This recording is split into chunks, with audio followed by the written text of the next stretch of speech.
So, mayong udto na tong tanan, no? Sa mga tanang mga viewers, friends, ladies and gentlemen, so mayong udto ka na tong tanan. For today's video is all about uh, is about words of God or is about the Bible, no?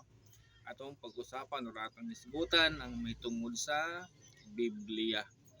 So kanang Biblia gihimo na sa tao nga sinugo sa Dios na siya purpose. Wala na siya himua nga para lang imuhang ibutang sa altar sa inyong balay. Importante na siya nga basahon gyud ninyo, no? Kay kanang Biblia god gihimo na siya sa Dios aron sa pag tudlo, no? Teaching sa pagbadlong, correction o sa pag kinabuhing matarong, no?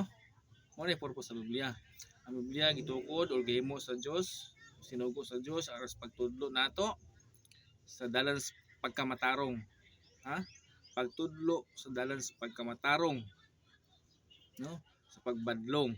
Kung natay mga sala nga mga nahimo, ang Biblia nagabadlong na siya. Mabasa na tanan dito, no? O kung saon nimo nga mabuhi ka nga nahiuyon sa kabubuton sa Dios. So mo na importante diya, no? Nga dapat ato ginang katunan. O ginaingon sa Genesis 1:1 sa sinugdan, pulong sa Ginoo dili ni akong pulong. Sa sinugdan gibuhat ko ang langit ug ang yuta, no? Sa to pa naay sinugdanan nasa dinay katapusan. So karon atong tukion kung matapos ba ang kalibutan. Mo na pinakalisod nga gistudihan sa mga theology, no? Kung pagtuki, kung tinuod ba nga matapos ang kalibutan.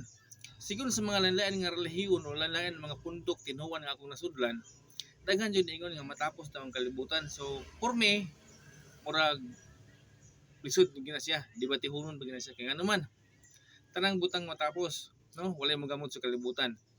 Ang tao matapos, ang kahoy matapos, no? Ang mga hayop matapos, no? Ang tao karong panahon na natay tawag life expectancy. Kung lalaki ka, may lang na kay 55 to 70, 55 to 70. Kung lalaki, kung babae, 60 to 80. Gana na. Ang uban dili nakaabot 50 pa lang edad, 60 pa lang edad, giatake na sa high blood, no? Ano man, tugon na sa tong panahon. Atong panahon ron, grabe di man to para sa una. Nga mukaw lang tag sagbot, karon gadagan tag ipangkaon. No, mga instant, mga atong kinabuhi, pas-pas mamatay, instant food. So mo na sinitabo sa kalibutan karon, atong mga new generation, no? Sa panahon karon, millennials, mugbo na tag kinabuhi. Sa una sa panahon nila ni Noel lang Abraham, edad sa tag 900, no?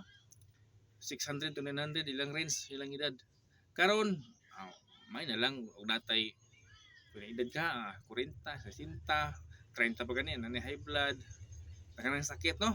Ngingig na kayo mga sakit, di ba basta-basta. So tungod ni ana mo na karon ang atong tungod na sa panahon, no? Di naman ta kalikay na mga air pollution, mga pollution, mga abog sa mga sakyanan, mga sigarilyo atong mahanggab. So mo nang mubo na atong kinabuhi. So dapat magibaw taon sa itong purpose ng kalibutan, no? Mo na importante.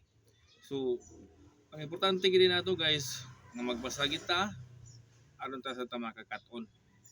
Aron madugangan atong knowledge. Ug dinhi lang kutob, di na yan nakutas on yo kay murag taas pud kayo nya. Dugay kay ma-post sa taas ang video. So sa tanang mga viewers, daghang salamat sa inyong pagtanaw and God bless us all. Thank you very much.